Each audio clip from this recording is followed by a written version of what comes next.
Let's talk about smart contracts and why they're so needed on the Kusama and Polkadot ecosystem. Now, you probably heard of smart contracts, also known as digital contracts, within the blockchain space, right? We've got them on Ethereum. That's how Ethereum became famous, because of smart contracts, because you could have these operations through a smart contract to make sure that they're secure, that they're trustless, right? But Polkadot and Kusama don't have smart contracts, right? They don't natively support them. So hence why we need the parachains. Hence why all these projects that we've been bidding for in the parachain auctions are trying to do great things, like developing a really cool DeFi dApp or a really cool DeFi product or a DeFi ecosystem even. But the same as we've got those DeFi ecosystems, DeFi dApps, you also have the smart contract ones, right? So the ones that are trying to build smart contracts on Polkadot and Kusama, and not only that, but also help port projects from the Ethereum blockchain over to Polkadot and Kusama. So let's talk about this article a little bit here. This is from the official Polkadot wiki page, okay? So the Polkadot relay chain will not natively support smart contracts. However, parachains on Polkadot will support smart contracts. They already announced projects such as Edgeware, and thanks to the Substrate built-in contract palette, it is likely that more parachains will support the WebAssembly smart contracts. Additionally, there is the Ethereum Virtual Machine palette, which allows a parachain to implement the Ethereum Virtual Machine, thereby supporting almost direct ports of Ethereum contracts. Some of the projects using this approach are Edgeware, Moonbeam, and Frontier. So hence why I've bid so much for Moonriver, which is the canary network of Kusama. Okay, canary network of Moonbeam on Kusama.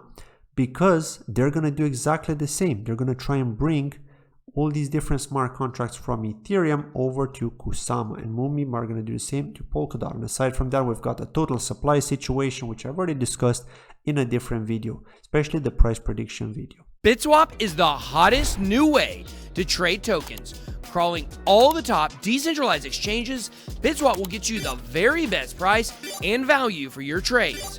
BitSwap is changing the game. Try it now at bitswapdex.com. So if you want to see a video, a recap of the smart contract situation on Polkadot and Kusama, you can find one here, right? It's a short video. Do watch it. Again, you can find the link to this wiki page in the description of this video if you're interested. So again, there are some resources as well available for developers who want to get started writing smart contracts to deploy on parachain based on Substrate.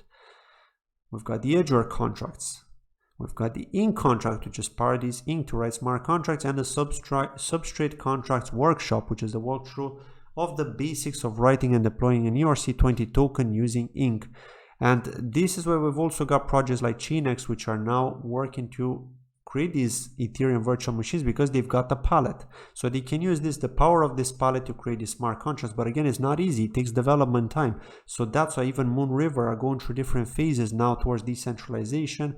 And then once the power is in the hands of the people, once they finally distribute the tokens, then they're going to be focusing on these smart contracts. They're going to be focusing on partnerships to bring projects from Ethereum over to Kusama, and Moonbeam are going to do the same for Polkadot. And not only them, but we've also got, aside from Edgeware and Moonbeam and Frontier, we've also got Astar Network, previously known as Plasm, which you're probably very familiar with.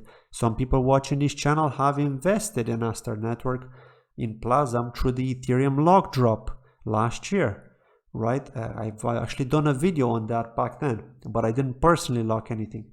But anyway, they're going to do the same as Moonbeam, and apparently their technology is even more advanced. Now, don't ask me how they're more advanced than Moonbeam, but I know that they are. People in my community who are techie told me that they've looked into it, and Astar Network are more advanced than Moonbeam. Okay, so it just takes them longer to develop, but you know, Rome wasn't built in a day, so we got to give them time.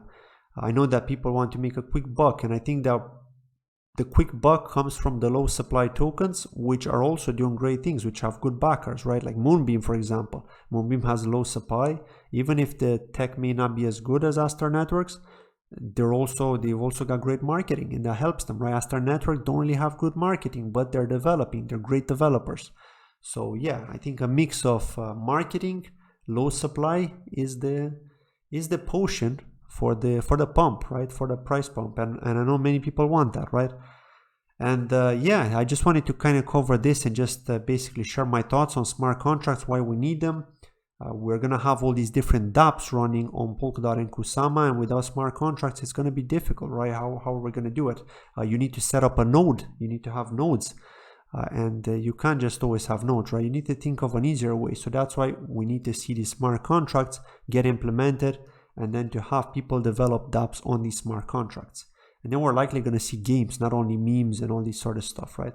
So yeah, that's it from today's video. Let me know in the comments below, what do you think of the smart contracts on Polkadot and Kusama, and what do you think of the projects developing smart contracts? Thank you for watching this video. Bye-bye.